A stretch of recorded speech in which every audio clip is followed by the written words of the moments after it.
নমস্কার বন্ধুরা, সন্তু মানসী রান্নাঘরে সবাইকে স্বাগত। আমি একটা রেসিপি বানিয়ে তোমাদেরকে দেখাবো। দুধ ভোলা মাছের ঝাল। দুধ ভোলা মাছের ঝাল কিভাবে বানাতে হয় সেটাই আমি তোমাদেরকে আজকে রান্না করে দেখাবো। প্রথমে আমি ভোলা মাছ নিয়েছি। ভোলা মাছকে নুন মাখিয়ে রেখে দিয়েছিলাম। আমি এবার নুন মাখিয়ে রেখে দিয়েছিলাম। আমি এবার হলুদ গুঁড়ো মাখিয়ে মাছগুলোতে কড়াইয়ের মধ্যে ভেজে নেব। আর উপকরণগুলো কী ঝাল করতে কী লাগছে আমি বলে দিচ্ছি। পেঁয়াজ কুচি লাগছে, টমেটো কুচি, আদা বাটা, রসুন বাটা লাগছে, আর একটু অল্প দুধ লাগছে। দুধ ভোলা বানিয়ে তোমাদেরকে দেখাবো আজকে। আমি হলুদ গুঁড়ো মাখিয়ে আমি মাছগুলোকে ভাজতে কড়াইয়ের মধ্যে দিয়ে দিয়েছি। মাছগুলো আমি উল্টো পিঠে আরে ভালো করে ভাজা করে নেব। লাল লাল করে আমার ভাজা হয়ে গেছে। মাছগুলো আমি তুলে নিচ্ছি। এই কড়ার তেলেতেই আমি পেঁয়াজ কুচি দিয়ে দিচ্ছি। পেঁয়াজ কুচি দিয়ে আমি ভালো করে এটা ভেজে নিচ্ছি। পেঁয়াজটা ভাজা হয়ে গেছে। আমি এর মধ্যে রসুন বাটাটা দিয়ে দিলাম। দিয়ে আমি ভালো করে এটাকে ভেজে নেব।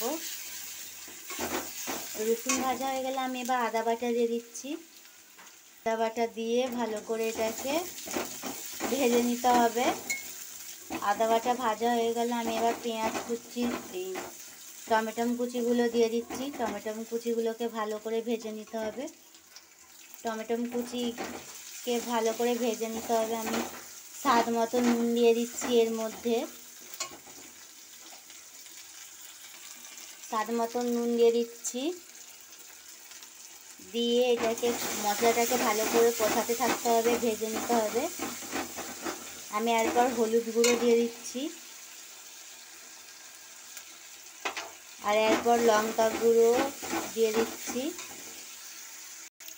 ঝাল যেমন খাবেন তেমন লঙ্কার গুঁড়ো দেখে দেবেন। আমি অল্প একটু রেড চিলি পাউডার দিয়েছি কালারটা আসার জন্য। মশলাটা কষানো হয়ে গেলে আমি এবার হাফ কাপের মতন দুধ নিয়েছি। দুধটা এর মধ্যে দিয়ে দিচ্ছি।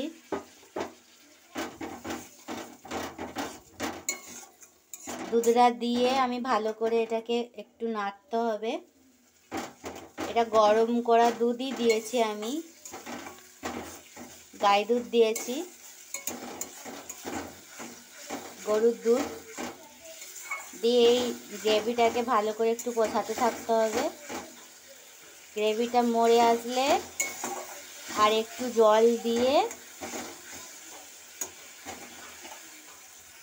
মশলাটা কষানো হয়ে গেছে, তেল ছেড়ে দিয়েছে। আমি এর মধ্যে এবার জল দিয়ে দিচ্ছি মাছটা সেদ্ধ হওয়ার মতন। আমি এবার মশলাটা ফুটে গেলে গ্রেভিটা আমি এর মধ্যে মাছ দিয়ে দিচ্ছি। আমি মাছ দিয়ে দিয়েছি। আমি একটু ফুটিয়ে নেব মাছটা দিয়ে। গ্রেভি হলে খুব রস থাকবে না, হালকা গ্রেভি টাইপের নামাতে হবে। আর মাছটা রান্না হয়ে গেছে। আমি এবার দুধ ভোলা মাছের ঝাল রেডি হয়ে গেছে। আমি এবার নামিয়ে নিচ্ছি।